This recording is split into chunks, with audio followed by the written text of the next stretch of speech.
Buddy the Elf may have ended up saving Christmas, but someone else in this holiday classic is gonna end up ruining it. I'm looking at you, Saint Nick. It's time for you to hang up the hat and pass the reins of the reindeer on to some fresh blood, or otherwise, we can kiss Christmas goodbye.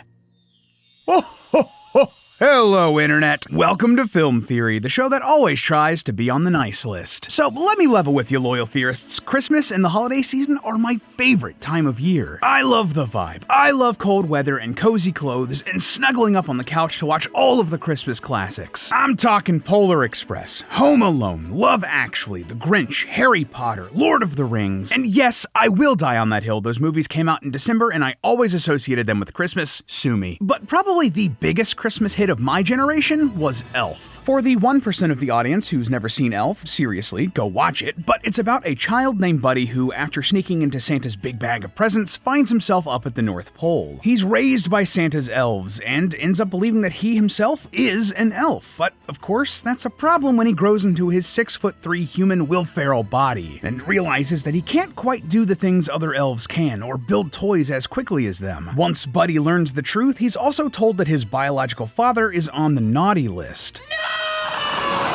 But he decides to walk to New York City to meet him and get him back into Santa's good graces. Cue the comedic fish-out-of-water comedy as Buddy discovers the real world, tasting perfume, going on an escalator, and not knowing to look both ways before crossing the street. But here's the thing, friends. Did you hear what I just said? Buddy walks to New York from the freaking North Pole. That's an insane journey, and it's just the beginning of the incredible, borderline superhuman things we see Buddy do in this film. Honestly, it was enough that it made me want to run the numbers to see just how strong Buddy is, and let me tell you, this lovable goof is actually incredibly powerful. But even more than that, when you look at Elf and its story and how it interprets the lore of Christmas, because of these powers and how he views himself and the holiday, Buddy would be a better Santa than Santa actually is in this world. Yeah, you heard that right. Today we're proving that Santa messed up big time and that Buddy and his powers were the real solution to all of his problems. Grab your sleigh bells and mistletoes, loyal theorists. You're never gonna look at Christmas the same way again.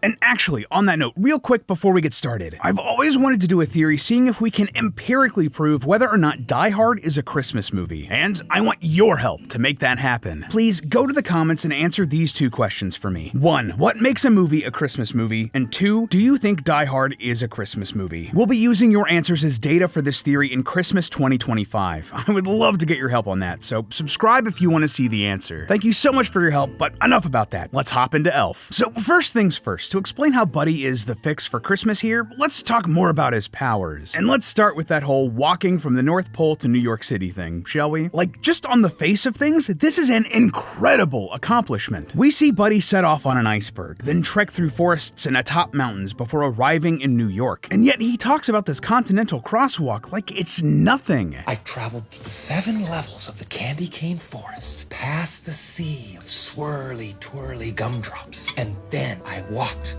through the Lincoln Tunnel. Like, give yourself more credit, buddy. That's a huge journey. Just drawing a straight line from the North Pole to New York gets a distance of about 3,400 miles, or 5,470 kilometers. And we actually know that Buddy traveled further than this, because he said he went through the Lincoln Tunnel. The Lincoln Tunnel is on the west side of Manhattan, coming from New Jersey, so he had to walk around the city first. Just for the fun of it, I wanted to see how long this would take Buddy, because, I mean, of course I did. The average walking speed for a man is 3 miles an hour, meaning that it would take Buddy 1,135 hours or 47 days to get to New York on foot. 47 days of walking non-stop. And that's assuming the straight line and that he wouldn't stop to rest at all. Which, by the way, we know he barely needs any of, because later in the film, when asked if he slept well, Buddy responds with, I got a full 40 minutes. Yeah, Buddy considers just 40 minutes to be a full night's sleep before he's fully rested and ready for the next day. Dude, I regularly operate on just 4 or fewer, and I'm just a sleepy little guy all the time. Yet Buddy is chipper and energetic with that little. Man has just got insane endurance. But that's just the beginning. He's also got incredible speed. speed. See, though the movie makes a point to show that Buddy can't make toys as fast as an elf can, he's certainly no slouch. In Santa's workshop, we see that the elves are making Etch-a-Sketches to give out as gifts. The daily quota for each elf is 1,000 Etch-a-Sketches per day, a number that Buddy falls incredibly short on. I made 85? Yeah, despite not hitting even a tenth of what the other elves can do in a day, Buddy still made 85 of these Etch-a-Sketches, a number that is still incredibly impressive. Remember, even though he's being held to elf standards, Buddy isn't an elf. We should be holding him to human standards instead, so let's think this through. While it's not easy to find out exactly how long it would take to manufacture an Etch-a-Sketch, especially by hand since the official products are mass-produced by machines in factories, there are videos online of regular people trying to make their very own DIY Etch-a-Sketches using the original patent for the product as instructions. And these things are complicated. There are plenty of moving parts, powders, and unusual materials that have to be placed precisely for the toy to work correctly. This is not something that you're going to be slapping together in 5 minutes, and yet that's exactly what Buddy's doing. If we assume that the elves have regular working hours, which we're going to considering we also know that they have time for leisure activities like basketball or singing in choirs. You're the only baritone in the elf choir. You bring us down a whole octave. That means that they're making toys for 8 hours per day. So Buddy's 85 Etch-a-Sketches in that 8 hours means that he's averaging 10.6 Etch-a-Sketches per hour, one every 5.5 minutes. And this isn't even taking into account that Buddy hit 85 before the end of the workday, so theoretically that number should be even higher. Now, all of that is incredible, far beyond what a normal human could be able to do, but the thing that really brings this home for me, well, in one of the best parts of the film, Buddy goes to a Gimbel's department store that's decorated to look like the North Pole. The store is having an event where kids can come meet a mall Santa the next day, and Buddy gets very excited.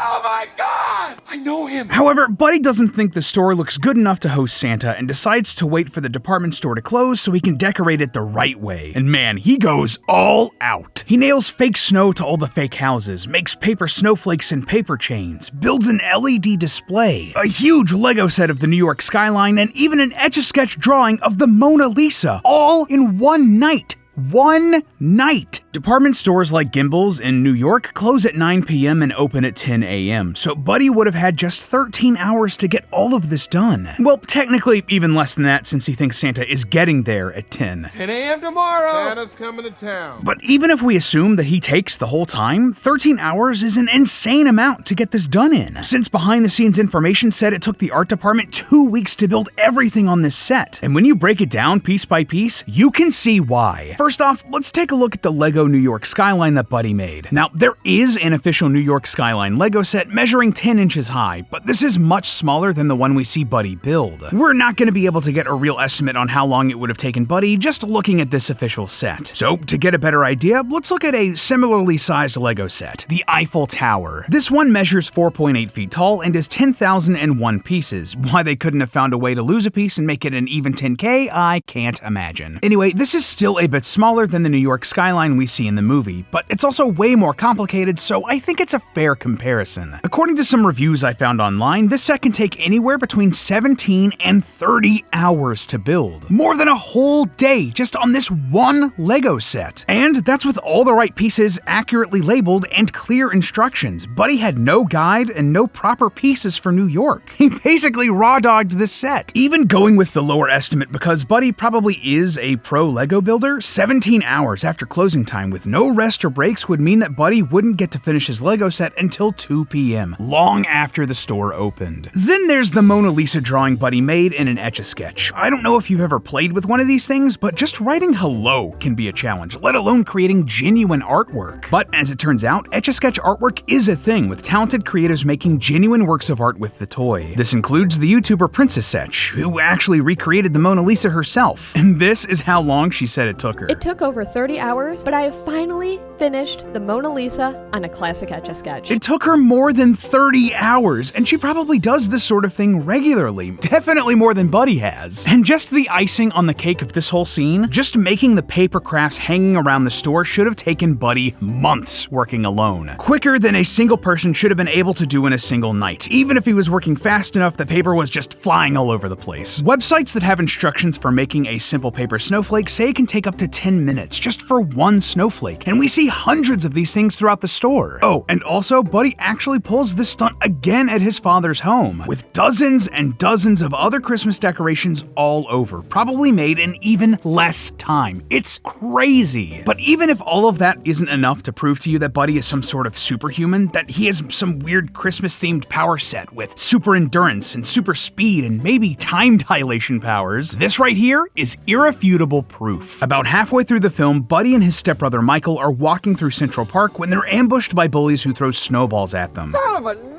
nutcracker! Buddy decides to fight back and tells Michael, Just start making as many snowballs as you can. But here's the thing. In the 13 seconds it takes Michael to make just one snowball, Buddy has made dozens, at least 30 by my count, and they're all perfectly round and symmetrical. That means that he was making at least 2 snowballs per second, and that's just the start of it. Buddy then takes these snowballs and fires them off at the bullies, moving so fast that his arm is literally blurring. And this isn't some stylistic fast forward. We see the bullies moving at normal speed while the trail of snowballs is being thrown at them, all while Buddy is moving at superhuman speeds and pivoting on a dime. And on top of that, his aim is even dead on. Buddy basically 360 no-scopes these guys with no hesitation. Regardless, the most important thing here is that this is undeniable visual proof that Buddy has these abilities. All in all, Buddy may not be a great elf, but he's absolutely a superhuman. It's clear that he has abilities, whether that's super endurance and stamina from walking that far, or super speed and time manipulation powers from the sheer amount of things he can get done in such little time. But this then begs the question, why? Where did Buddy get these powers and why does he have them? I mean, unless the elf universe is secretly crossing over with the MCU and we have a mutant here, there must be some reason for all of this. He had to get these powers from somewhere. Like, say, someone who might need endurance, speed, and time manipulation to, I don't know, fly around the world in a single night? Yeah, I don't know if you've noticed, but all of the powers we see Buddy use are things that would be very useful to Santa. You know, things he would need to carry out his Santa duties. Super speed to get to every house he needs to visit in one night, time dilation to give himself more time to deliver presents to millions of people worldwide in such a period, super endurance to make sure he doesn't pass out from the physical exertion of all of it. That really stuck out to me while rewatching this movie for this theory, and at first, I wondered if this was Santa sort of training Buddy up to be his replacement, so that he and Mrs. Claus could retire and ride off into the sunset to enjoy some time without worrying about who's been naughty and nice. And believe me, I would have loved to slap "Evil Plan" on a thumbnail in big red text next to Santa for this. After all, Santa knows Buddy's entire backstory, who his parents are, where his family is, but doesn't return him, or even take him back to the orphanage. Instead, Buddy is taken in by Papa Elf, Santa's right-hand man, and gaslit into thinking he's an elf for 30 plus years. Buddy has all of the same power Santa would need, and is trained on how to maintain Santa's sleigh, perhaps so he could keep it operational out in the field. Something that Buddy straight up does by the end of this movie. Honestly, I thought that was a really compelling twist, but sadly, it just didn't work out. That's just not how Santa is characterized in this movie. He still believes in Christmas, seems to pity Buddy more than take him under his wing, and doesn't really indicate that he did anything to give Buddy powers. I'm guessing that there's just something inherently magical about the North Pole that supercharges humans like Buddy and Santa. Plus, Santa doesn't do anything to stop Buddy from leaving the North Pole. Not exactly a good move if this is who you see as your ticket to retirement. And yet, here's the thing. That should have been Santa's plan, because Buddy is way better at this whole Christmas thing than Santa is. Let's be real. Santa's been doing this a long time. I mean, if he's really St. Nicholas, that means he's been doing the whole present delivery thing for basically a couple thousand years. And clearly that's taken its toll on Santa. I mean, sure, he still loves Christmas, but look at how he's characterized in Elf. When he first crash lands in Central Park and Buddy runs up to help him, Santa's first instinct is to threaten Buddy before he recognizes him. Back off, Slick.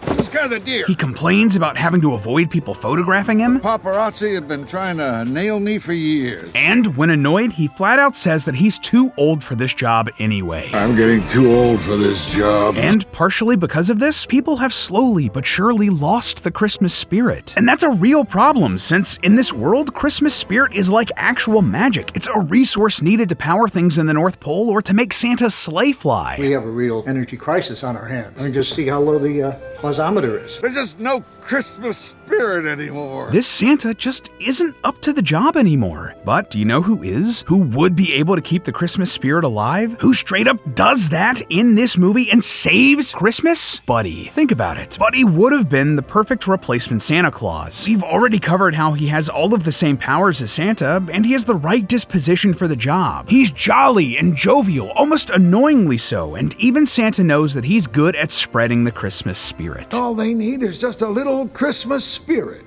I'm good at that. I know you are. And by the end of the movie, Buddy even has his own Mrs. Claus and Josie, a woman he met while she was acting like an elf at Gimbel's. And he even comes to visit the North Pole regularly. All in all, Buddy is the perfect replacement for Santa, but old Saint Nick is too stubborn to see it. Come on, Nicholas, sometimes the old guard needs to hang up the hat and let some fresh blood keep the magic alive. Or otherwise, you might just ruin Christmas. But hey, that's just a theory. A film theory. And cut. And a real quick reminder to please go to the comments and 1, let me know what you think makes a movie a Christmas movie, and 2, whether or not Die Hard is a Christmas movie. I am so hyped for that theory, and having your help make it would be incredible. Happy holidays, loyal theorists. I'll see you next week.